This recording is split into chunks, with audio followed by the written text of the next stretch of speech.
λες, Ναι. Πάντως ακτίνες χ δεν έχω βγάλει από τα μάτια μου ακόμα. Δεν θεωρώ ότι είμαστε αγωνιστές. Απλώς ζούμε μέσα στην καθημερινότητα. Δεν πρόκειται για θέμα ηρωισμού δηλαδή.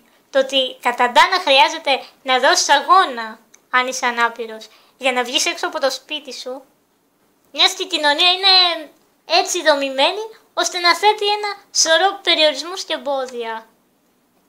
Είναι αυτό που προσδίδει τελικά την ταμπέλα του ήρωα.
Το πανεπιστήμιο οφείλει να είναι προσβάσιμο.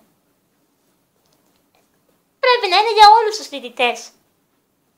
Είναι δυνατόν να είμαι φοιτήτρια και να μην μπορώ να μπω στην αίθουσα να παρακολουθήσω το μάθημά μου?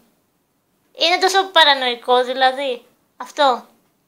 Ουσιαστικά η έλλειψη υποδομών στερεί τη λειτουργικότητα από άτομα με αναπηρία και την αυτονομία και μέσα στο πανεπιστήμιο. Και όχι τόσο η αναπηρία αυτή καθεαυτή.